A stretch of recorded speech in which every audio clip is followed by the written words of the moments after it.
शेतकरी मित्रांनो, क्रिश अपडेट या यूट्यूब चॅनलवर तुमचं स्वागत. तर शेतकरी मित्रांनो, राज्य सरकारनं कर्जमाफी तर केली आहे, तर त्या कर्जमाफीबद्दल निकषाबद्दल दररोज नियम व अटी सरकार बदलत आहे. तर सरकारचं म्हणणं आहे की कर्जमाफीसाठी आता मंत्रिमंडळ उपसमिती नेमलेली आहे आणि 40 लाख शेतकऱ्यांना विनाअट लाभ त्याचा मिळणार आहे. तर योजनेत केवळ एकच अट आहे. तर याविषयी कर्जमाफीविषयी आपण सर्व माहिती, नवीन नियम व अटी आपण पाहणार आहोत. तर माहिती पाहण्याच्या अगोदर शेतकरी मित्रांनो, तुम्ही जर पहिल्यांदा चॅनलवर आला असाल, चॅनलला सबस्क्राईब करायला विसरू नका, जेणेकरून नवीन नवीन अपडेट तुम्हाला लवकरात लवकर या चॅनलवर तुम्हाला मिळून जाईल.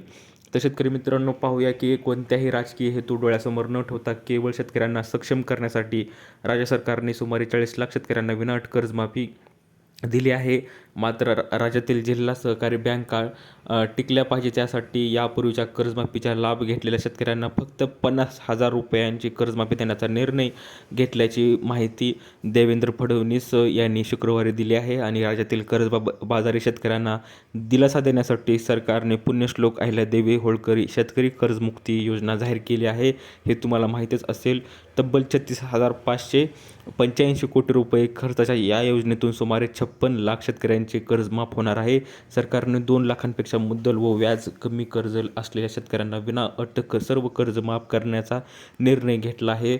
तर सुमारे 2 लाखांपेक्षा अधिक कर्ज असलेल्या शेतकऱ्यांनी 2 लाखांवरील थकबाकी भरल्यानंतर त्यांच्या खात्यातही 2 लाख रुपये सरकार जमा करणार आहे. मात्र यापूर्वीच्या कर्जमाफीचा लाभ घेतलेल्या शेतकऱ्यांचे पुन्हा पीक कर्ज थकले असल्यास त्यांनी उर्वरित रक्कम भरल्यानंतर त्यांनाही 50,000 रुपयांची मदत दिली जाणार आहे. राज्य सरकार या निर्णयावर शेतकऱ्यांनी आक्षेप घेतला असून कर्जमाफी योजनेतील अन्य जाचक अटी रद्द करण्याची मागणी राज्यभरातून जोरदार सुरू लागली आहे. शेतकऱ्यांच्या या मागणीबाबत बोलताना फडणवीस यांनी सांगितले आहे की सरकारने कोणत्याही राजकीय फायदा न पाहता केवळ शेतकऱ्यांना सक्षम करण्यासाठी कर्जमाफी देण्याचा निर्णय घेतला असून आणि 40 लाख शेतकऱ्यांना विनाअट कर्जमाफीचा लाभ मिळणार आहे.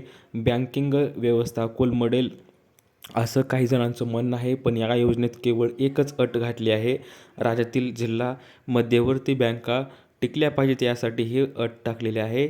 यामध्ये ज्यांना वारंवार कर्जमाफी मिळालेली आहे त्यांनी याही वेळेस कर्जमाफी देणार आहोत, पण त्यांना 50,000 रुपयांपर्यंतची मदत मिळणार असून उरलेले पैसे त्यांनी भरायचे आहेत. असे केले नाहीत तर संपूर्ण बँकिंग व्यवस्था कोलमडून पडेल, असं दावाही फडणवीस यांनी दिलेला आहे.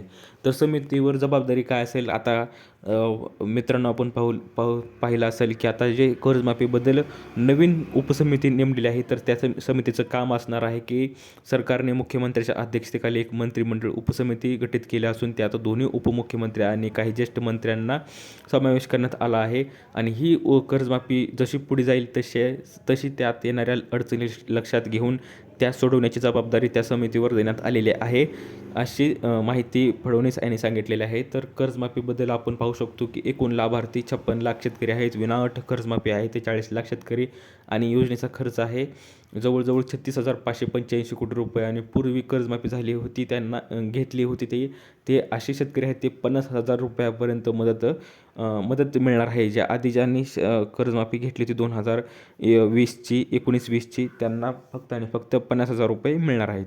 तर शेतकरी मित्रांनो, अशी ही अपडेट आहे. जर तुमचं लोन असेल तर तुम्हाला ते कर्जमाफ होऊ शकतं.